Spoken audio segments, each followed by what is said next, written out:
네, 쉬는 시간 마치고 돌아왔는데요. 질문 많이 해주셔가지고요. 앞에서부터 쉬는 시간 마치고 하나씩 질문 드리고 답변 받아보도록 하겠습니다. 네, 일단 SJ님께서 부동산 디벨로퍼 처음 알게 되었는데 뭔가 사모펀드 같은 느낌이네요. 성장 가능성 있는 부지와 건물을 사서 탈바꿈 시킨 뒤 되팔아 차익을 얻는 면에서요. 이런 질문이 있었는데 사실 요거는 부동산 개발 자체에 대한 궁금증으로 또 뒤에 강채영님께서 입지 분석해서 건물 선정하고 리모델링 하는 그 과정 궁금해 하셔가지고 네, 같이 한번 디벨로퍼 그 개발 사업이란 게 뭔지 한번 설명해 주시면 좋을 것 같아요. 알겠습니다. 네. 지금 바꿔서 바로 지금 말씀드려요. 이따 할까요? 알겠습니다. 아니요. 네, 지금 할까요? 네네. 일단 그 사모펀드도 회사 자체를 가치를 새롭게 부여시켜가지고 네네.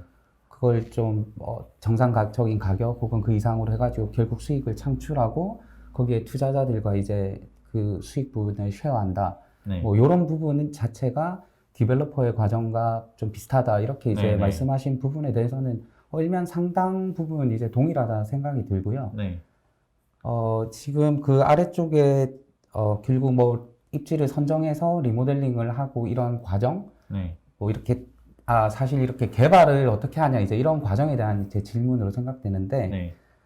두 가지 다 이제 같은 대답을 드리면은 하신 대로 질문하신 대로 상대적으로 가치가 조금 떨어져 있는 그러니까 주변 대비해서 가치가 좀 떨어져 있는 그런 토지를 혹은 건물을 오래된 건물 이제 그런 걸 매입을 해가지고 이제 분석을 하죠. 이제 수익성을 분석해서 이것이 리모델링을 하는 게 나을지 네. 혹은 멸실을 하고 신축을 하는 게 나을지 네. 어떤 게 더 수익성에 크게 기여하는지 이거를 철저히 원가 분석을 하는 거죠.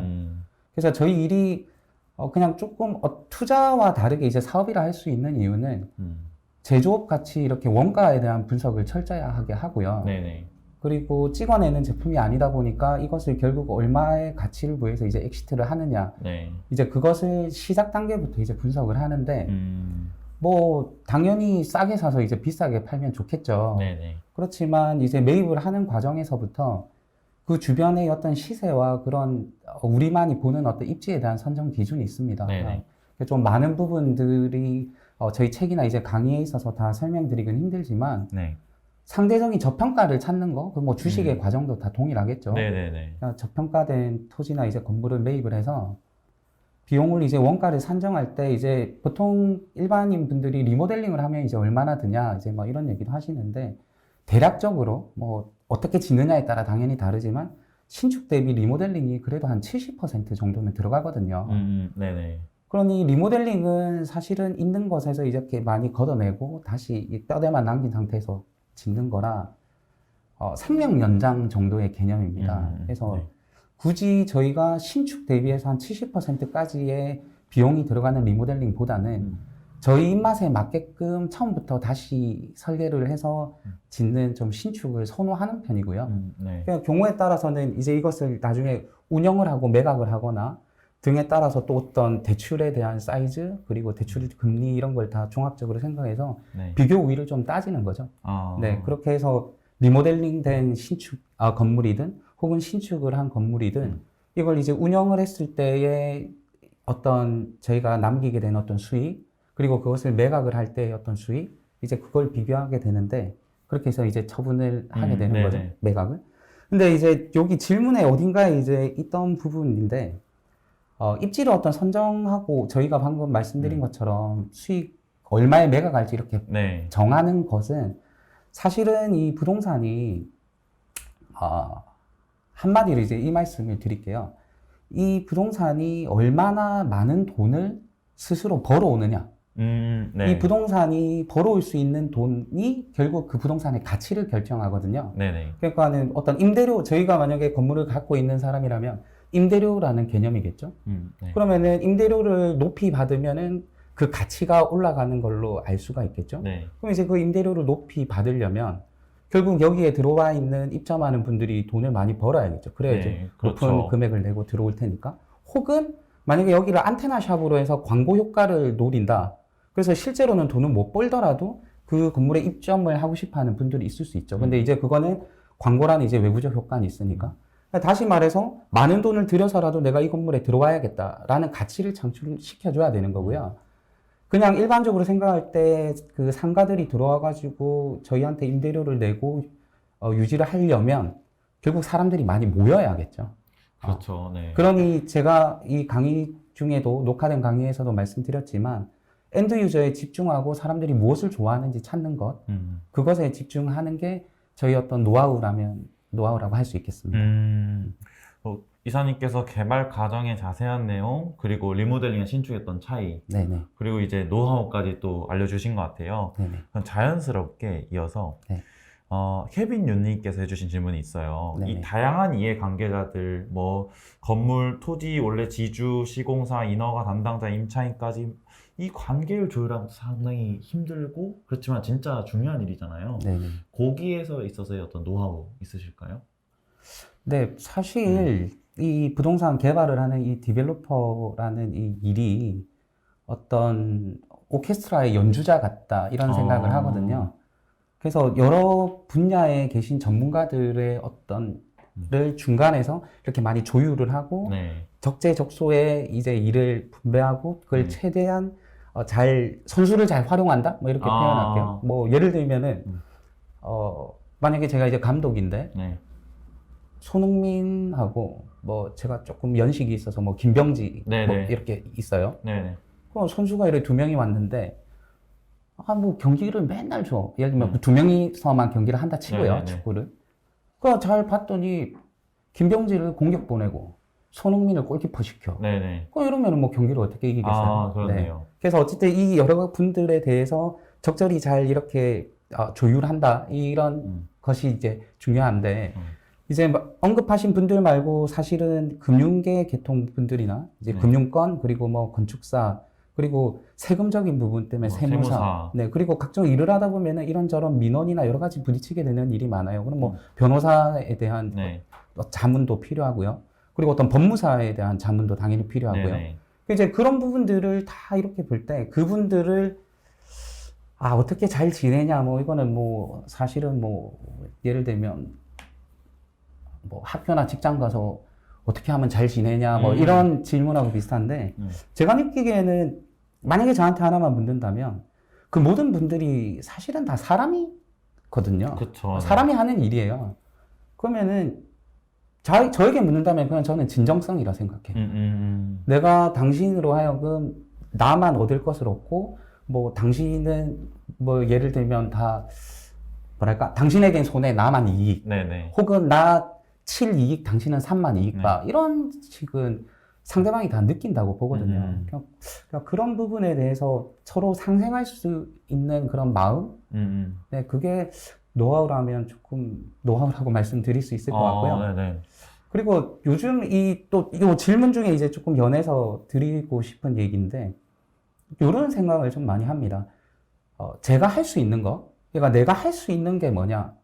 그러면 내가 예를 들면 요리사라면 내가 잘 만들 수 있는 요리는 뭐냐?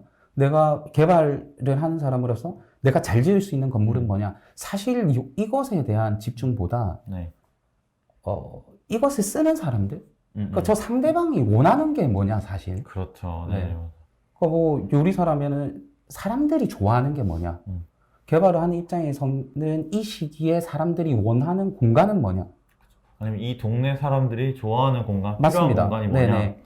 그게 더 중심에 오고 그 다음에 그것을 제가 해줄 수 있느냐 없느냐의 문제를 그때 찾는 거죠. 그러네요. 시작이 내가 줄 수 있는 게 뭐냐, 내가 강점이 뭐냐보다 사람들이 뭘 원하냐, 내가 사람들에게 어떤 만족을 줄 수 있느냐, 눈앞에 있는 사람에게 어떤 기쁨을 줄 수 있느냐를 생각하고 그걸 줄 수 있기 위해서 나는 무엇을 할 수 있는가에 대한 그런 집중? 근데 그게 좀 제가 생각하는 어떤 사람들과 좀 일이든 어떤 우리 인생이든 좀 노하우가 되지 않을까 좀 그런 생각을 합니다. 소비자가 아니라 생산자가 되라고 하셨지만 소비자의 마음을 잊어서는 안 되겠네요. 당연하죠. 네, 그러네요. 당연하죠. 네. 아무도 찾지 않는 생산자가 돼서는 답이 없으니까요. 그러니까요. 네. 네, 너무 좋은 답변 잘 들은 것 같고요. 강채영님께서 또 댓글 보다 보니까 디벨로퍼 관심 있으신 분들이 많은 것 같아요. 네. 그래서 질문해 주신 것 같은데 요즘 어딜 가도 오피스텔 참 많이 짓고 있다.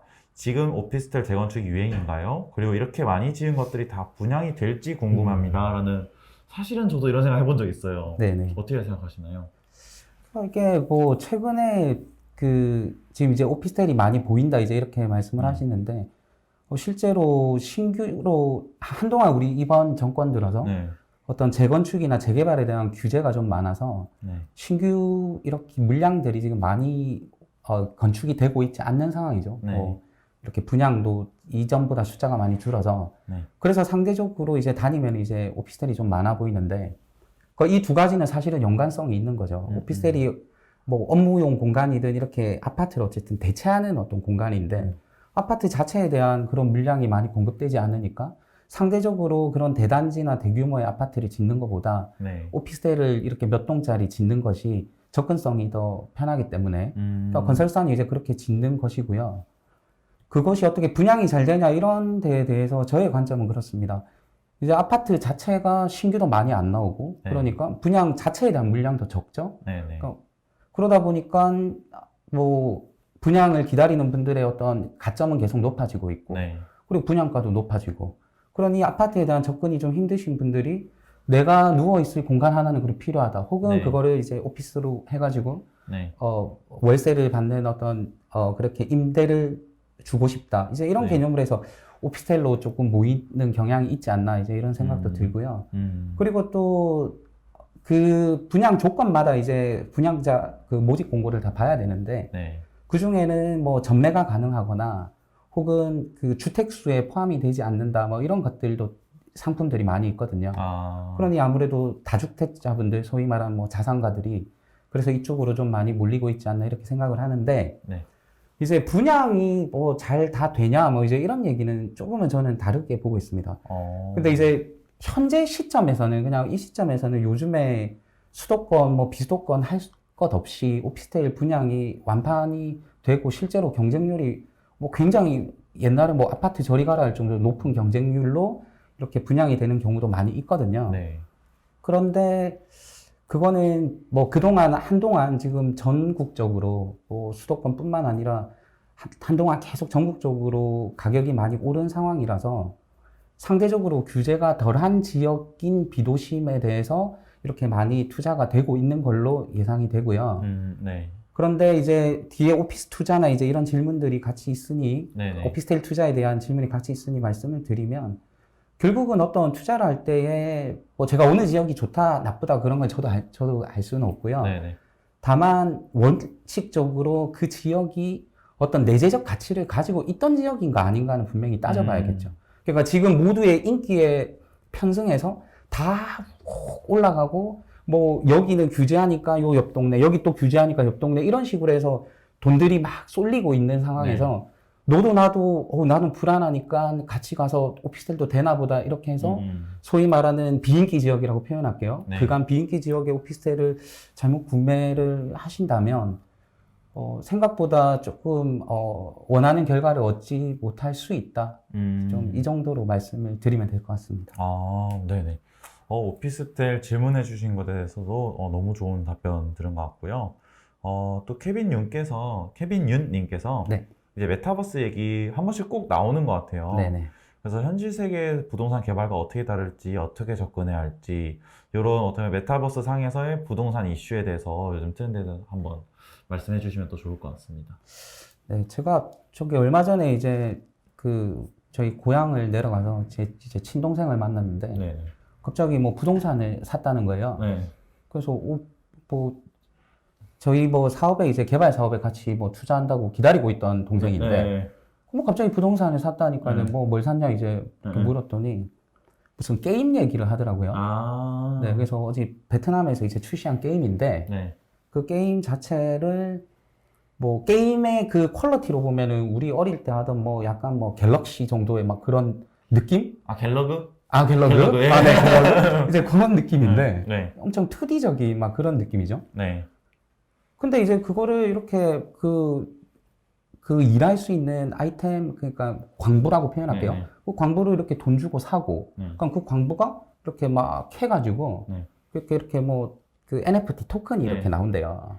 아, 요즘 그래서 베트남에서 공장에 가는 것보다 그렇죠. 더 많이 번다고. 네, 예. 맞습니다. 그래서 이제 이미 글로벌한 그 회사 자체는 글로벌한 게임 회사에 막 탑10 안에 들어가 있을 정도예요. 지금 네네네. 베트남하고 저쪽 지역에 이제 국민 게임이라고 지금 부르고 있는데. 네네. 근데 이제 제가 그 과정을 지금 잠시 말씀드린 이유는 네. 그러니까 그렇게 캐낸 토큰이 이 코인을 다시 이렇게 시장 거래소를 한 두 개 거치면 네. 현금화를 이제 할 수 있다는 거죠. 네. 그러니까 이제 게임도 하고 이제 현금을 얻고 네. 그러니 그걸 할 수 있는 아까 그 광부 네. 요거를 이제 돈 주고 이제 그것도 이제 코인을 사서 이 광부를 사는 건데 결국은. 네네. 근데 이제 제가 그냥 부동산하고는 무슨 상관이냐 네네. 이게 이제 그렇게 얘기했더니 이 광부들이 이렇게 막 일을 하면은 게임인데 좀 지치잖아요. 네. 그럼 이제 어디 공간에 가서 게임 내에서 네. 쉴 수 있는 집이 있대요.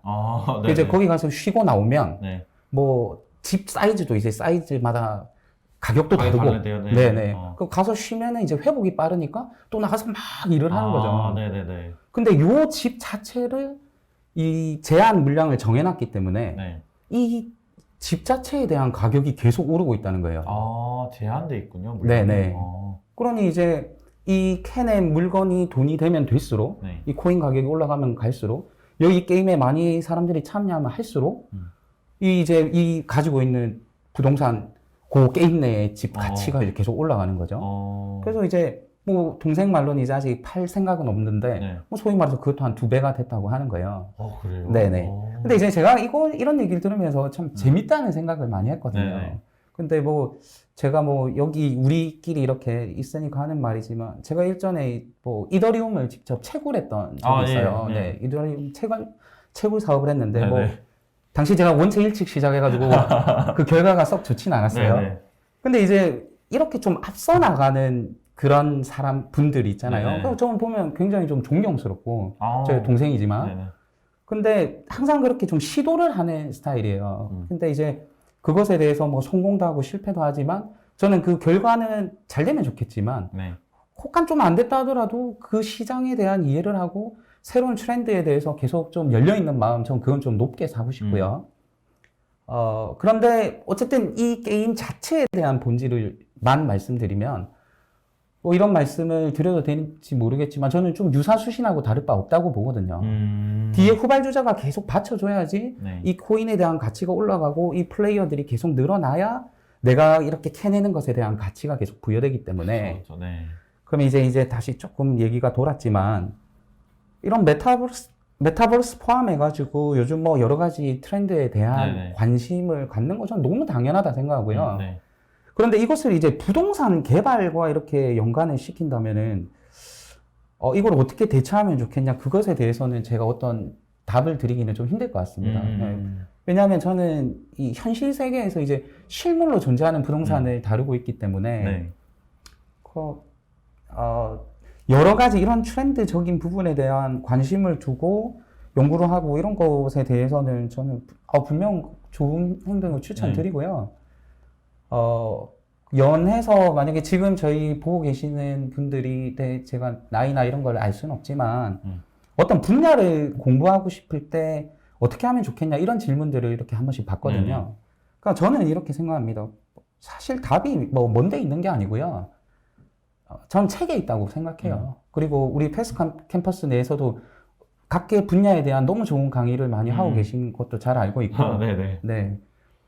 그래서 예를 들면은 이런 거죠. 만약에 오늘 이 시간이 끝나고 주말에 메타버스나 혹은 뭐 NFT나 대체 불가 토큰이든 혹은 우리 개발업이든 공부를 좀 하고 싶은 분들이 그래서 이제 책을 좀 보았으면 좋겠다 말씀드리니까 책 한 권, 두 권 이렇게 막 사가지고 보고 나 다 이해했어 막 그런 분들이 있어요. 혹은 뭐 책을 몇 권 사는데 그거를 막 6개월 막 1년에 걸쳐서 읽어요, 막.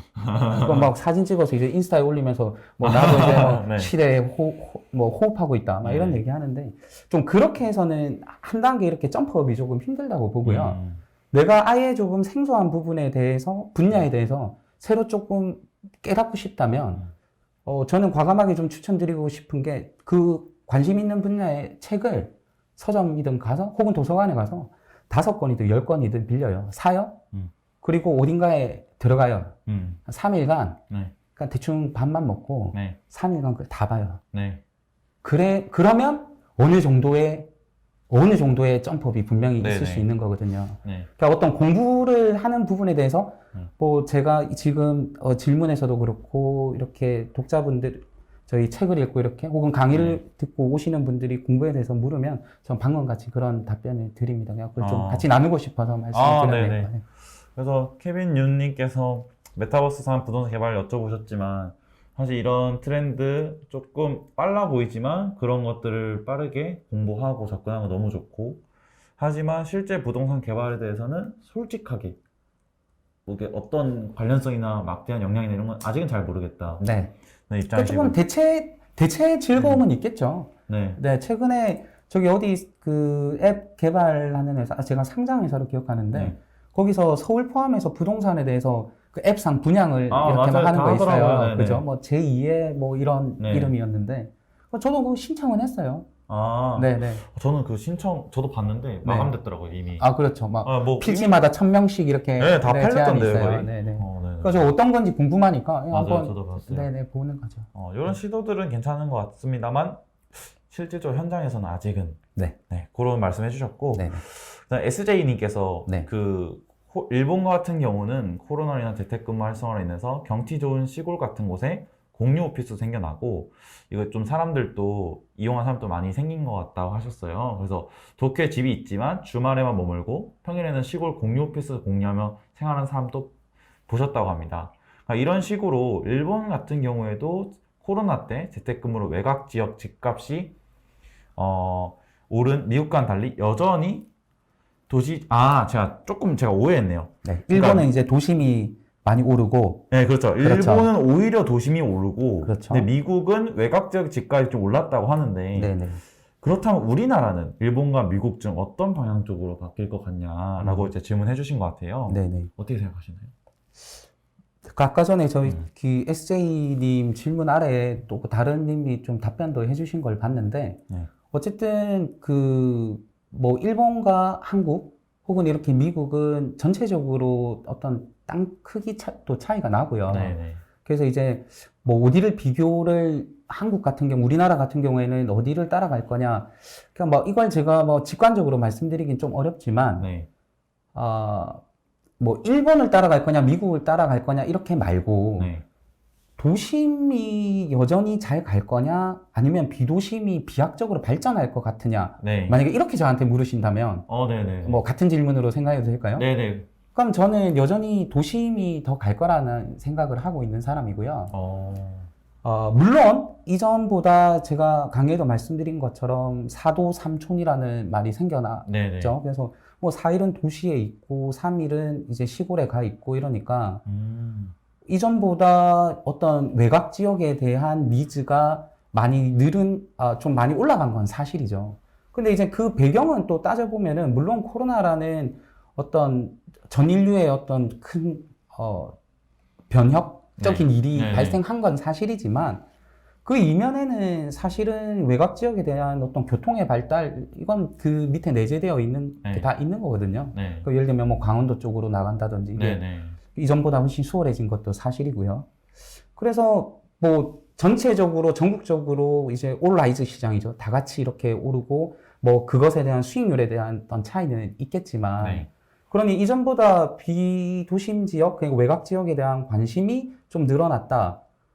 그게 뭐 저는 동의는 하지만, 여전히 제가 볼 때는 사람들이 도시에 모여가지고 함께 일을 하는 것에 대한 그런 니즈나, 어떤 기업체로 볼 때는 물론 재택근무를 뭐 거점 오피스도 두고 다 분리해서 하지만, 그게 활발히 될수록 결국은 사람은 사람을 그리워하고 사람끼리 모여서 일하는 것에 대한 효율이 생기는 거거든요. 사실은 최초의 도시라는 게 형성되고 도시 국가가 발전을 한 과정도 결국은 일을 모여서 하면서 생기는 그 효율성 때문이거든요. 그래서 저는 도심이 계속 더 갈 수 있다, 이거에 대해서 그런 관점에서 이제 말씀을 드리고요. 코로나로 인해서 이렇게 벌어진 것 같지만, 코로나로 시작해가지고 결국은 시장에 많이 풀린 유동성이 그 한몫을 하고 있는 거는 부정할 수 없는 사실이고요. 그리고 이 유동성에 더해서 우리나라 같은 경우에는 좀 정책적인 이슈들이 있죠. 네네. 그래서 뭐 저는 이렇게 봅니다. 그냥 가만히 냅두면은 알아서 수요와 공급에 의해서 좀 조정이 될 것을 네. 굳이 이렇게 저렇게 다 만지다 보니까 뭐 걷잡을 수 없이 좀 되어 있는 그런 느낌 그런 걸 받고 있고요. 그래서 지금 만약에 도심과 외곽 지역 이렇게 놓고 만약에 투자를 어디에 하면 좋겠냐, 네. 혹은 저희는 이제 개발하는 사람이니까 네. 여전히 개발을 어느 지역에 대해서 중점으로 하냐 이렇게 물으신다면은 저희는 여전히 도심이에요.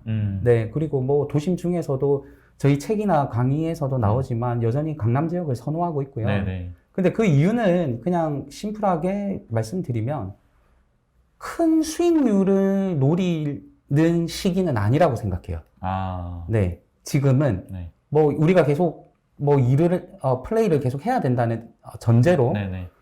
어딘가를 개발을 하고 이렇게 일을 계속 하고 뭐 주식 투자하시는 분들은 주식을 어딘가에 투자해서 계속 해야만 된다는 그런 네. 전제로 본다면은 어디를 투자해가지고 어떤 높은 수익률을 기대하시기보다는 안전하게 가야 되는 그런 시점이라고 생각이 듭니다. 그렇네요. 이게 구조적 성장주랑 이제 중소형주 간의 차이일 수도 있잖아요. 네네. 결국은 아주 큰 대형주 같은 경우는 큰 수익이 날 가능성은 적지만 네네. 하방이 탄탄한 게 있는 것처럼 그렇죠. 그렇죠. 또 지금 시기가 돈이 많이 풀린 이후로 한참 가열된 시기이나 보니까 네네. 아마도 네네. 또 도심 말씀해 주신 것 같고요. 근데 저는 재택근무로 인해서 비도심 쪽으로 갈수록 그 반작용으로 같이 모여서 일하는 거에 장점이 부각될 것이다 하는 네. 말씀 너무 인상적이었던 것 같아요. 네, 맞습니다. 그래서 SJ님 질문해 주신 거에 대해서 아마 이런 게 좋은 답변이 됐을 것 같고 그 조금 남아있던 게 코로나로 인해 입지 평가에 대한 패러다임이 바뀌었다고 생각하시나요? 했을 때 네. 실제 업무하시면서는 변화가 체감되시나요?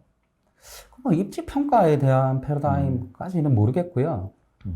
솔직하게 네, 네. 모르겠고 솔직히 네. 네. 그런데 여전히 앞서서 제가 드린 말씀이 거의 좀 이런 뉘앙스긴 했는데 코로나 자체로 인해 가지고에 바뀐 것보다 코로나가 있음으로 인해서 각국이 경기를 부양시키기 위해서 침체를 막기 위해서 돈을 무지막지하게 풀었고요. 네. 그것에 대해서의 어떤 이후에 대한 어떤 영향 네. 이런 것을 이제 앞서 말씀드린 그런 내용이고, 사실 코로나 전이나 지금이나 모두가 갖고 싶어 하는 곳은 계속 가격이 올라가고 있고요. 그렇네요. 네. 그리고 뭐 이런 표현이 좀 그렇지만 저는 앞으로는 그러니까 우리가 이제 양극화 얘기를 많이 하는데 네.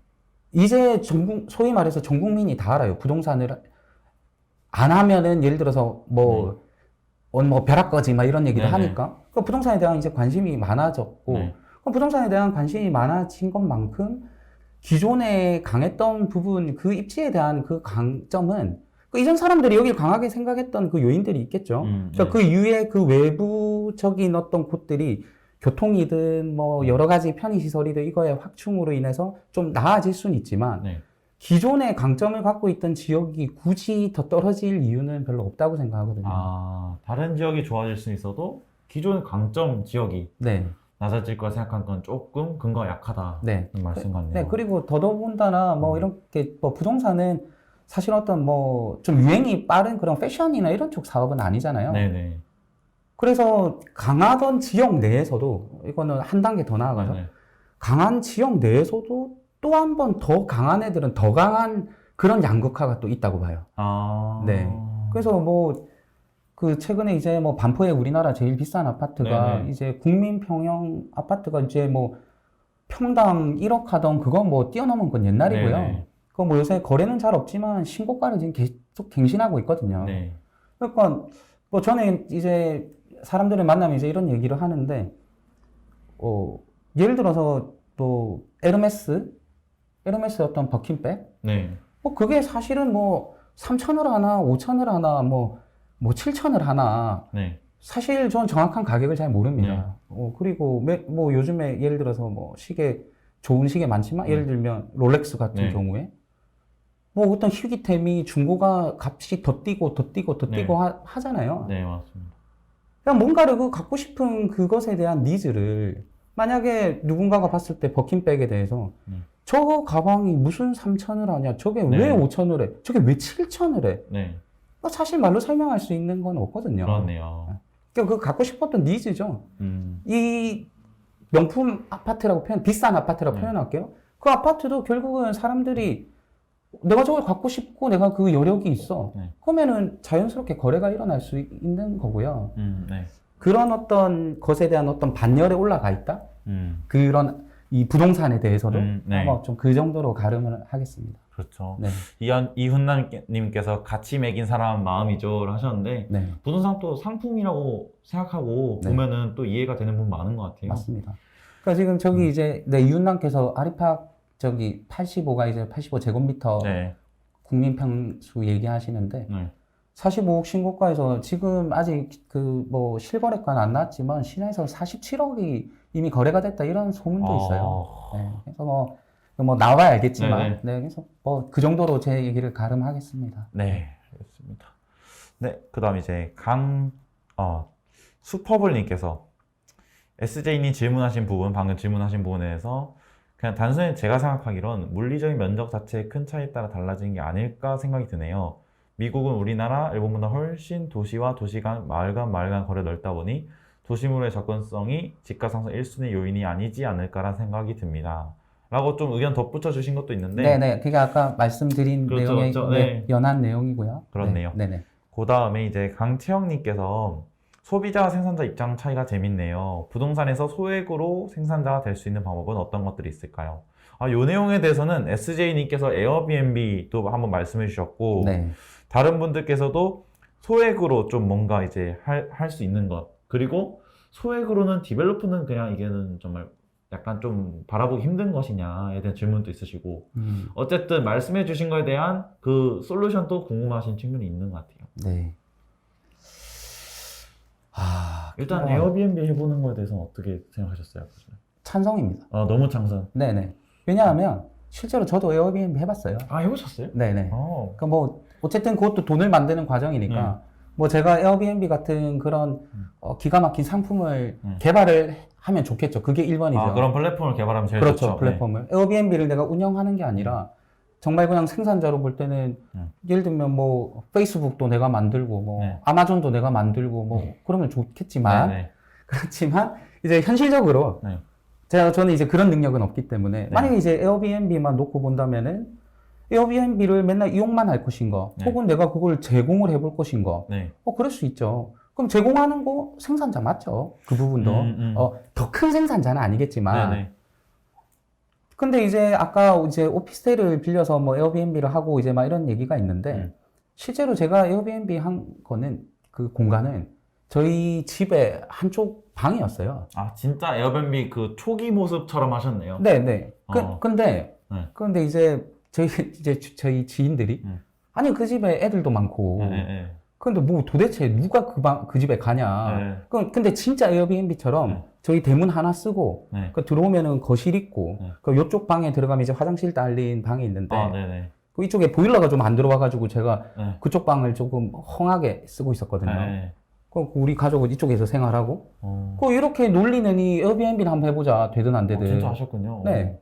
그래서 제일 처음에는 약간 분위기가 창고 같았는데 뭐 요쪽에 있는 쓰레기 요로 옮기고 이제 여기 사진 찍고 요쪽에 있는 짐 요로 옮기고 요쪽 사진 찍고 그 이제 빨리 실행해야 되니까 그 이제 뭐 언제 그거 벽지 바르고 뭐 그렇죠. 장갑 깔고 언제 할 거야. 그렇죠. 해야 되니까 일단. 그렇게 다 치우고 이제 사진을 올려서 이제 에어비앤비가 원칙상 외국인만 받게 돼 있거든요. 그러니까 이제 거기에 이제 올렸어요. 뭐 좀 코지하고. 코지 붙여줘야 돼요. 코지 좋지. 코지 좋아요. 그럼 코지하고 이렇게 좀 쉴 수 있는 공간이고 도시로 접근성도 좋고 그리고 어떤 트레디셔널한 코리안 그 패밀리의 라이프를 볼 수 있다. 컨셉. 그래가지고 그거 올리자마자 뭐 싱가포르에 있는 친구 한 명 와가지고 집에 한 8일 있다 갔고요. 8일 있다? 저기 강남에 뭐 저희 시술 받으러 온 분이었는데 뭐 코지에 반했는지 방을 나가질 않아. 맨날 방에 있어. 진짜요? 그리고 그 다음이 인도에 있는 분, 저희 집 근처에 이제 회사에 이제 파견이 오신 분인데, 그분이 이렇게 지낼 수 있는 공간을 찾다가, 그러니까 아마 그분이 그 코로나 때문에 결국 본사에서 소환돼서 돌아가셨거든요. 또 그거 아니면은 굉장히 오래 있었을 거예요. 그냥 뭐 저랑 아직도 이렇게 한 번씩 뭐 제가 잘 지내냐? 네네 뭐 형 이런 거 가르쳐 줘가지고 네. 뭐 딴 거는 이제 영어로 하는데 형 뭐 아이 오케이 뭐 이런 거 뭐 네. 한번 도전해보는 거 좋다 생각합니다. 당연히 일단 우리가 쓰는 플랫폼에서 네. 소비만 하다가 한번 생산 쪽으로 도전해보는 것들, 그렇죠. 그런 것들이 한 번씩 소액으로 가능한 시도일 수 있겠네요. 그렇죠. 그런 면에서 에어비앤비 근데 에어비앤비 해보시면서 네. 솔직히 부동산 투자를 함에 있어서 어떤 포인트가 도움이 되셨던 것 같아요? 깨닫는 것들? 뭐 제가 만약에 깨달았다고 친다면은 일단 뭐 항공안에 같이 생활하니까 이거 불편하구나 이거. 네, 뭐 수입에 비해서 조금 불편한 게 큰데 다만 뭐를 조금 느꼈냐면 내가 어디 가서 뭐 저도 뭐 외국 다닐 때 이제 에어비앤비로 뭐 가서 썼잖아요. 네네. 근데 반대로 그걸 내가 제공을 했다는 어떤 경험? 네. 그건 뭐 누구랑도 바꿀 수 없는 어떤 그런 경험이고요. 네네. 그리고 역시나 마찬가지겠죠. 이거를 같은 공간을 사진을 찍어서 내보내도 네. 그 사실 만약에 미리 와가지고 집을 봤으면 저희 집 올 그게 좀 확률이 떨어져요. 네네네. 근데 이제 사진으로는 이제 딱딱 이쁘게 잘 찍어서 네네. 올리니까. 그리고 이제 일단 오신 분은 또 잘 지내다 가세요. 네네. 진정성이 있으니까. 네. 뭐 밥도 공짜로 막 주고 막. 네. 궁금한 거 있으면 막 제가 사비 들여서 막 택시 타고 나가서 구해다 주고 막 이러니까. 네네. 네네. 질문하고 다른 대답을 드리는 그러니까 저는 그 질문해주신 분들이 네. 소액으로 도대체 뭐 해보면 좋냐라고 하시는데 네. 저는 에어비앤비 하셨을 때 러닝이 어떤 것인지 좀 궁금해서 여쭤본 거고 네. 또 다른 소액으로 해볼 수 있는 거. 그러니까 소액이랑 기준이 또 사람 다르겠지만 네. 그러니까 사실 이제 있을까요? 네. 말씀하신 것처럼 소액이란 기준이 다르죠. 네. 네. 그래서 그렇지만 상대적으로 접근하기에는 부동산 특히 이런 개발 쪽이 비용이 금액이 조금 더 이제 시드라고 얘기할게요. 네. 시드 머니든 또 저희 쪽에 프로젝트에 들어오면 그 이제 에쿼티라고 표현하는데 자기 자본 그런 부분이 좀 더 많이 필요한 거는 사실인데 네. 얼마까지를 막 모아야 되냐 막 이런 말씀들 많이 하세요. 네, 그렇죠. 그런 말씀 많이. 근데 그거는 뭐 예를 들어서 매니저님 네. 본인이 부자가 될 목표 금액을 얼마로 정해놓은 게 있으세요? 저는 머릿속에 어렴풋이 있어요. 그러니까요. 이 정도는 벌어야 부자겠다. 그게 다 다르잖아요. 네, 그렇죠. 그럼 그것처럼 이렇게 투자를 할 때, 물론 저는 지금 도심 지역을 중심으로 말씀을 드리고 있지만, 비도심으로 가거나 외곽으로 가면은 개발만 놓고 본다면 그렇게 큰 비용은 들진 않아요. 그리고 이제, 요건 저희 책이나 강의에 이제 다 그 상세 설명이 돼 있지만, 네네. 사람들이 다 내 자본을 가지고만 일을 시작할 수 있는 걸로 이해를 하고 있는데, 네. 내가 선정한 어떤 사이트가 나중에 부를 확실히 창출할 수 있다. 그거에 대한 사업 계획서든 이것만 확실히 잘 준비할 수 있다면 네. 충분히 금융권을 활용해가지고 일을 할 수는 있는 거거든요. 그러니까 이게 뭘 해야 할 수 있냐라는 것보다도 어떤 걸 하든 내가 얼마로 시작할 수 있지 혹은 얼마가 더 필요하지 이런 계획들을 세워보고 거기에 사업 계획이 타당하다면은 레버리지도 그럼요. 확신을 가지고도 할 수 있고 그럼요. 어떻게 보면은 what보다는 how에 좀 더 생각해 보는 것도 좋은 방법일 수 있겠네요. 그렇죠. 그렇죠.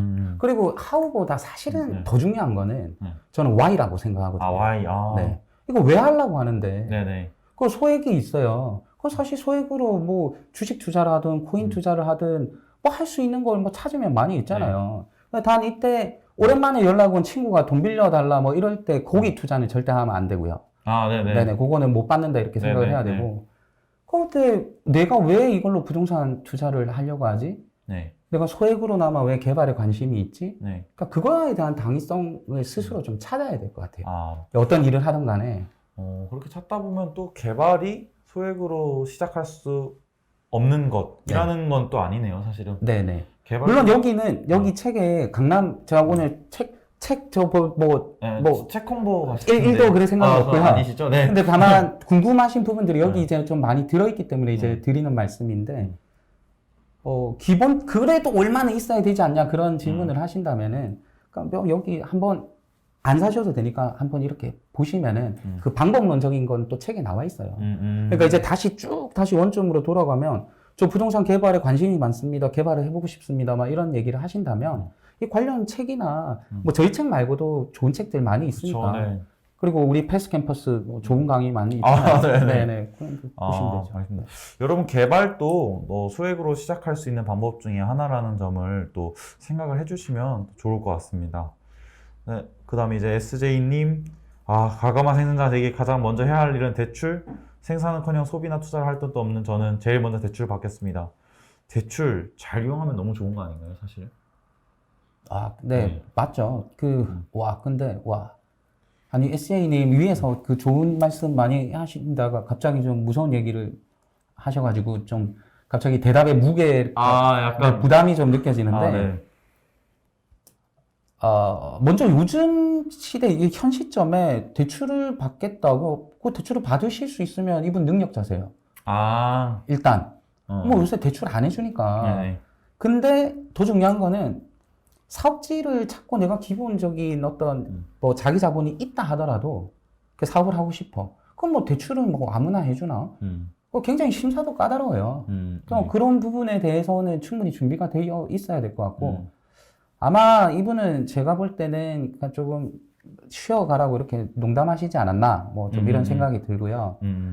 만약에 정말 진지하시다면은 제가 앞에도 말씀드렸지만 지금은 작은 금액으로 대출이 가능하다는 전제로 금융권을 많이 활용해가지고 높은 자기 자본 대비 높은 수익률, 그러니까 ROE를 높이는 것보다 할 수 있는 만큼 내 자본을 좀 많이 넣고 금융 레버리지는 조금 줄여서 그러니까 이제 레버리지가 지렛대란 뜻이죠.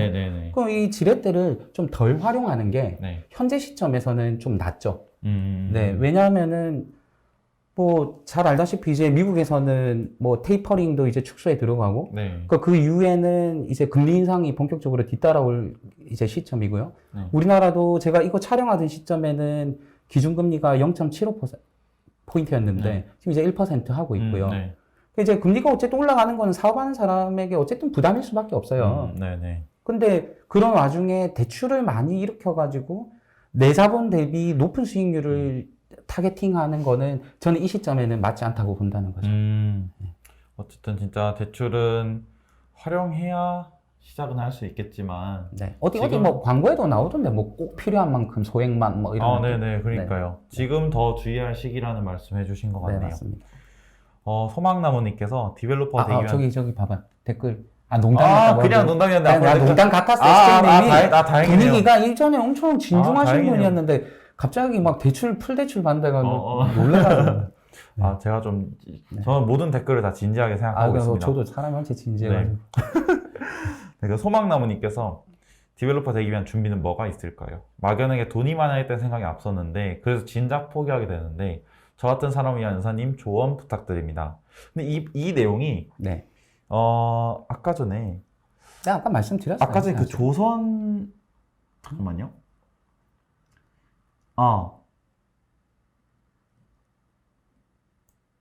SJ님께서 하신 내용이 또 연결되는 것 같아요. 연사님께서 디벨로퍼로 성공적으로 변신할 수 있었던 게 이런 게 올라왔군요. 조선에서 일하셨던 경험이 크게 작용했을 거라고 생각하는데 기본적인 프로젝트 매니지먼트와 같은 기술을 잘 알지 못해도 부동산을 시작해 볼 수 있을까요? 진입장벽이 높진 않나요? 어쨌든 디벨로퍼에 대한 관심이 되게 뜨거운 상황인데 이사님은 조선회사 다니셨으니까 가능하셨던 거 아니냐. 그 아닌 분들은 어떤 걸 준비하면 좋을까?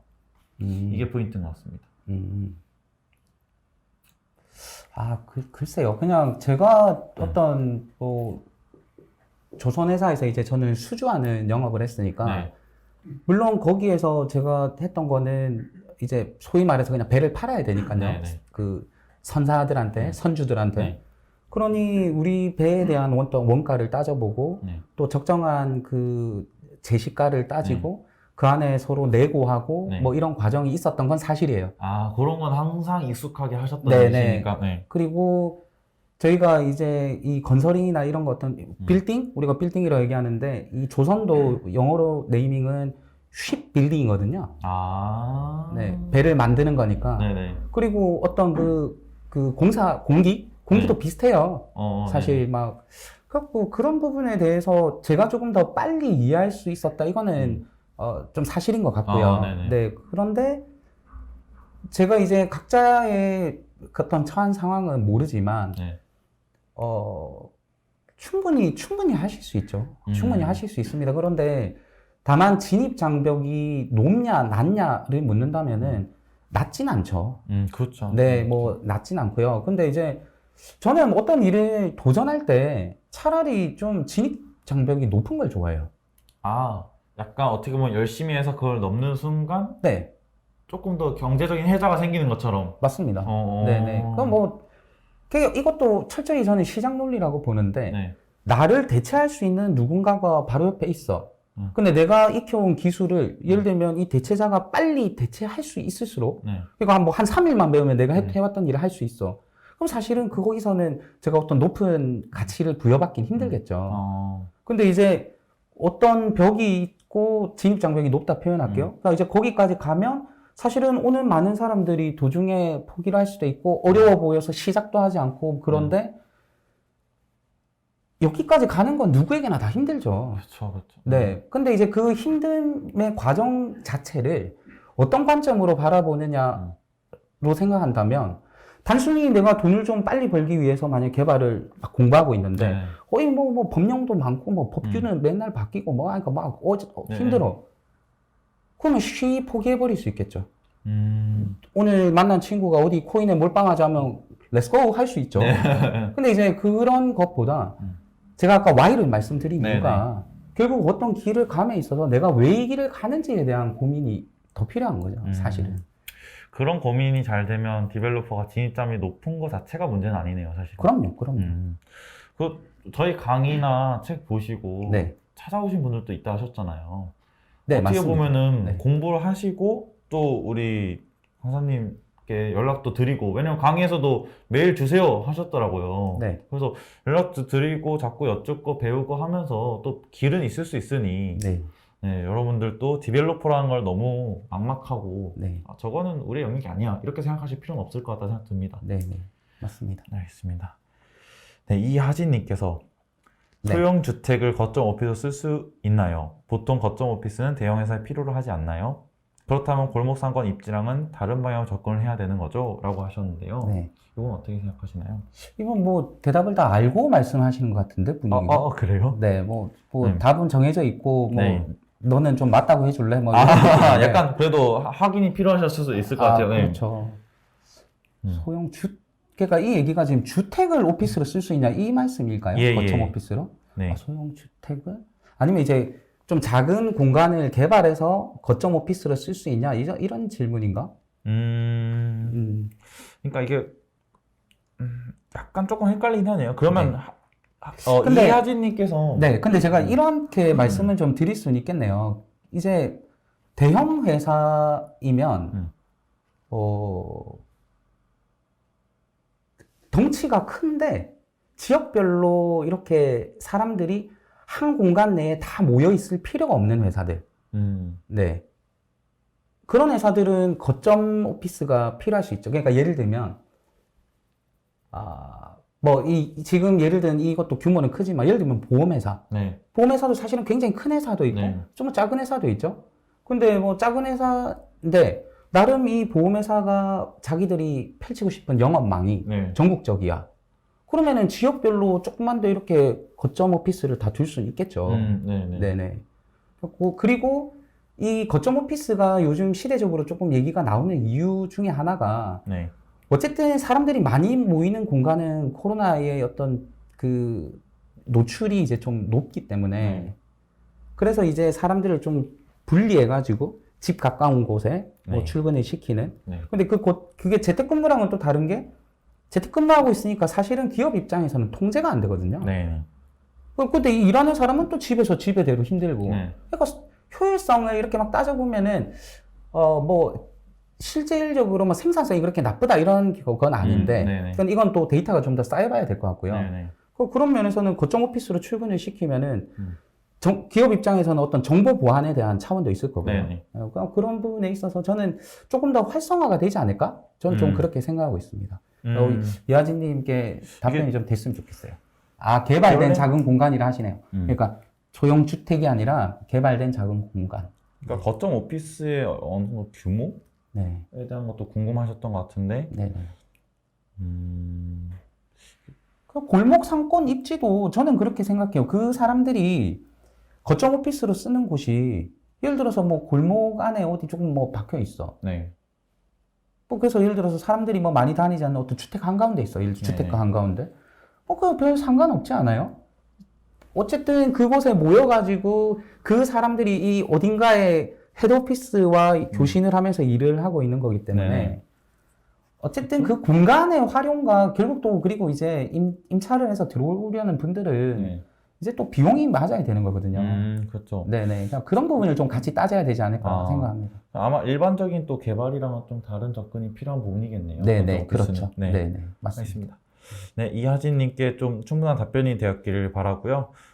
마지막으로 이제 잠시만요. 이게 마지막 질문인지 모르겠지만 ELC님께서 따뜻한 응원 감사합니다. 네. 저는 토지 투자에 관심이 많은데요. 사실 토지 투자 관련 법령도 엄청 많고 유튜브 채널도 너무 많아 어떻게 공부해 나갈지가 막막합니다. 네. 가장 중점적으로 공부해야 할 포인트를 집어주신다면 어떤 것들이 있을지 알려주시기 바랍니다. 토지 투자. 토지 투자. 네. 네. 기본적으로 제가 이 일을 이제 뛰어들고 이렇게 하고 있지만,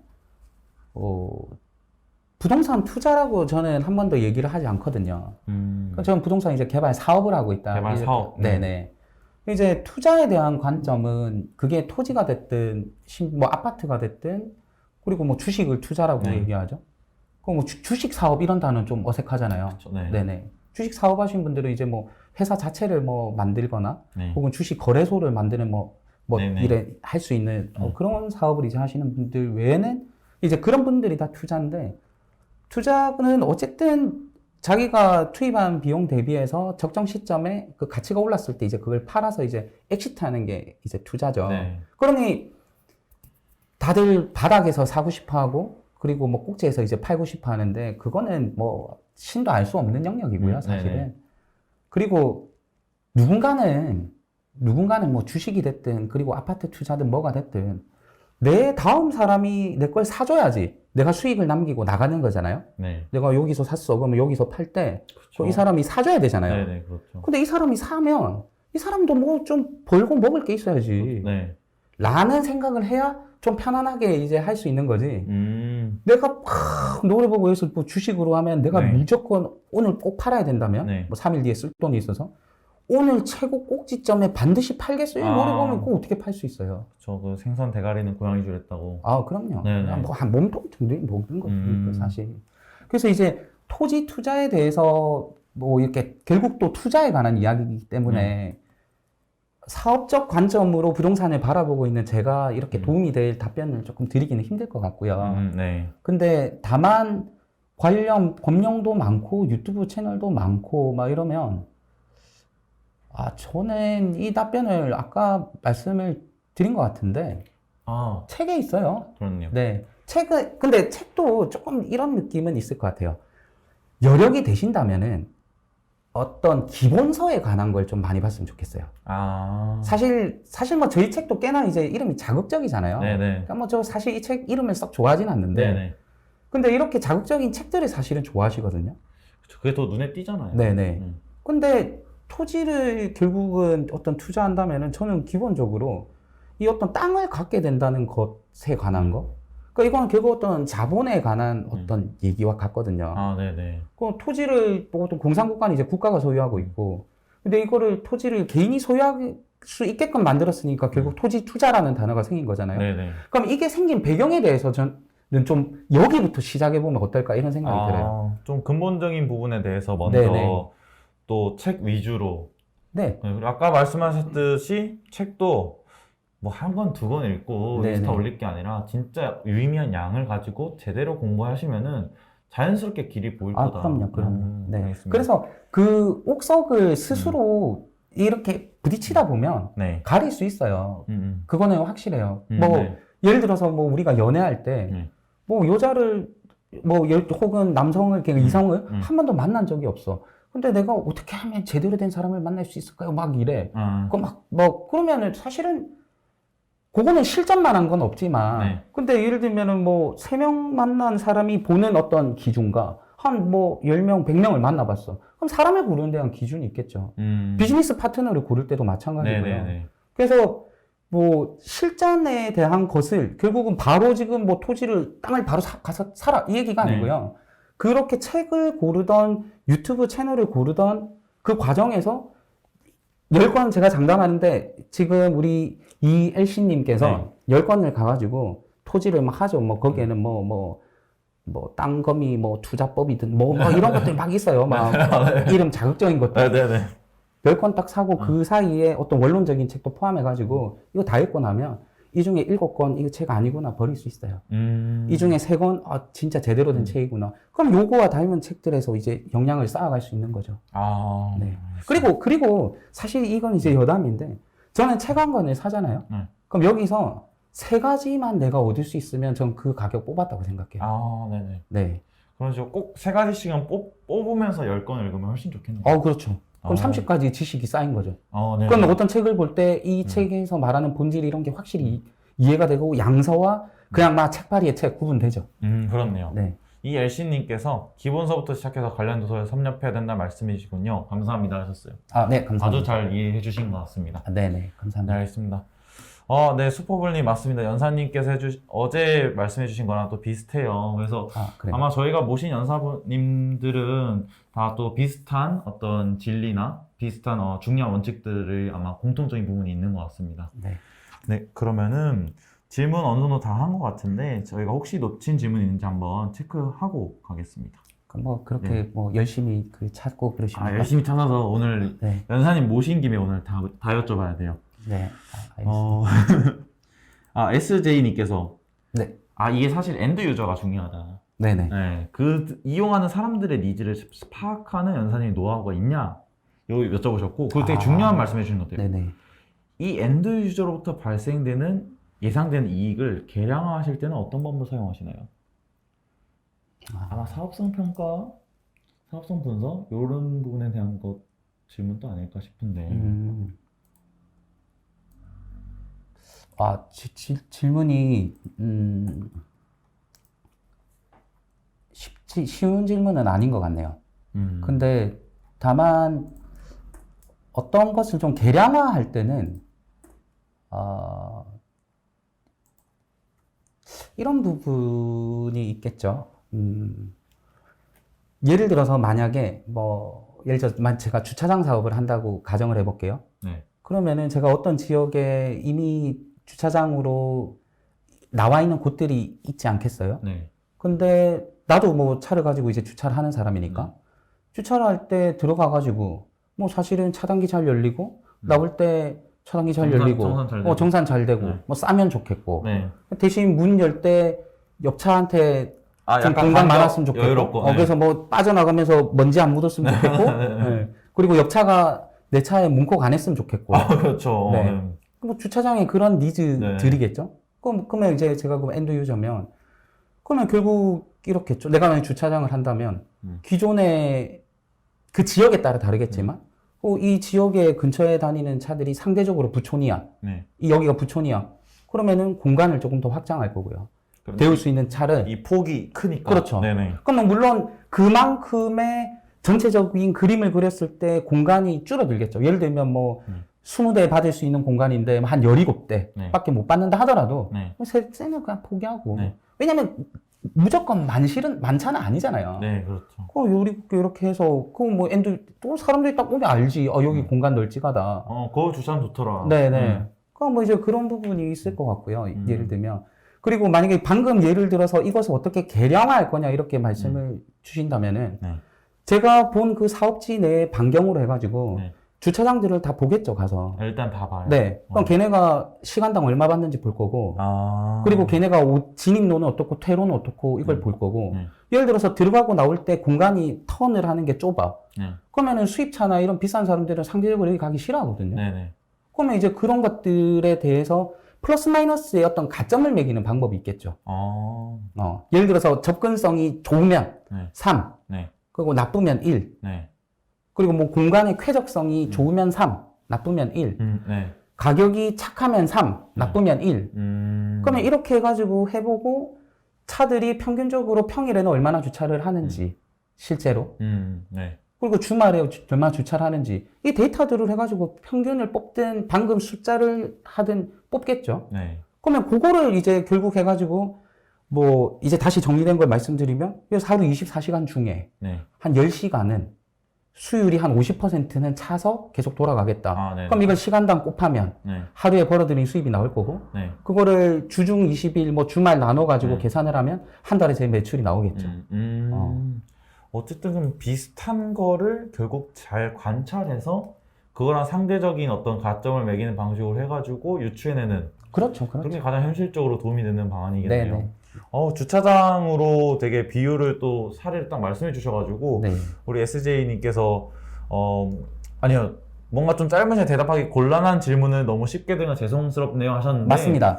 맞습니다. 맞긴 한데 그래도 설명 잘 해주신 것 같은데요. 네네. 조금이라도 도움이 되셨으면 좋겠습니다. 네네. 네. SJ님 팩캠 매니저님 최고 말씀 감사합니다. 네. 그러면은 어느 정도가 아니라 진짜 다 한 것 같습니다. 네. 마지막에 네. 하진님이 또 맞습니다. 발품 팔아서 네. 그 데이터를 쌓는 거 진짜 중요한 것 그럼요, 같습니다. 그럼요. 너무 쉽게 얻으려고 음. 하는 건 아닌 것 같아요. 쉽게 얻으려 하지 않으면 네. 오히려 쉬워질 수 있겠네요, 상황이. 그럼요. 어. 그럼요. 너무 쉽게만 얻으려 하니까 이 답이 없는 것처럼 보이는데 사실은. 맞습니다. 왜냐면은 정말 이렇게 막 이렇게 메일이나 이렇게 오시는 분들이 네. 그 한 번씩 막 이렇게 뭐 소개로 이렇게 해서 뭐 만나기도 하고 막 이러잖아요. 그러면은 뭐 저희 같이 있는 우리 이제 하선 작가님, 네. 네, 제가 정말 존경하는 우리 하선 작가님 이제 다음 주에 화요일 날 이제 연사로도 나오시는데, 네네네. 네. 오랜 시간 동안 하선 작가님이 부동산에서 얻은 노하우가 있을 거고, 저도 이제 각 필드에서 배워서 쌓아온 노하우가 또 작가님을 만나가지고 이렇게 하선 강사님이라 할게요, 우리 네네. 팩캠에서. 이제 이렇게 된 것들로 인해서 지금 부동산 개발 사업을 함께 하고 있는데, 네. 갑자기 찾아와가지고 한 번에 다 달라 뭐 이런 느낌이죠. 어떻게 하면 내가 거기 바로 갈 수 있는데 뭐 이런 거죠. 뭐 어디 뭐 예를 들면은 뭐 제가 그 경지는 아니지만 뭐 소림사에 들어갔는데 갑자기 나 무공을 쓸 수 있게 해달라 뭐 이런 거죠. 뭐 머터리가 저기 뭐 저 도사 네. 거꾸리 거꾸리 나쁜 놈이고 그 누구지? 그 삼장법사? 삼장법사는 좋대. 그럼 삼장법사로 얘기했죠. 네네. 그 손오공이에서 뭐 삼장법사한테 가가지고 맨날 이거 쪼이고 그런 시간을 먼저 당했잖아요. 네네. 근데 그런 거는 다 하기 싫고, 그래서 소림사에 가서 뭐 마당 쓸고 뭐 물 깃고 뭐 이런 거는 다 하기 싫고 뭐 바로 뭐 나는 뭐 권법을 쓰고 싶다? 네. 막 그런 느낌을 좀 받을 때가 있어요. 근데 네. 조금 좀 대답하기가 힘들어요. 그러면 답변을 드리기도 힘들고. 그러니까요. 네. 모든 일에는 쌓아가고 반드시 거쳐야 되는 과정이 있잖아요. 네. 근데 이제 그 거치는 과정에서 Y가 내가 이걸 왜 해야 되는지 이게 명확하면은 그게 좀 힘들고 하면 힘들면 좀 쉬어도 돼요. 뭐 좀 장애물을 만났어. 그러면 그날은 좀 힘들다 쉴 수도 있죠. 그쵸, 네. 돌아갈 수도 있죠. 네. 근데 이제 목적지가 정해져 있잖아요. 네. 그럼 가는 거죠. 음. 뭔 어려움이 좀 있던 가네. 네. 나 저기 가야 되니까. 네. 그게 정해져 있잖아요. 그렇죠, 네. 그럼 가는 거죠. 그 이 사이에 뭐가 뭐 없냐는 둥, 뭐 지름길 없냐는 둥, 막 이렇게 해버리면은 그건 좀 그게 오히려 더 스스로 힘들어지는 길일 수 있겠네요. 네네 저는 그렇게 생각합니다. 네. SJ 개콘보다 재밌다고 하시네. 아이고 너무 감사합니다. 네.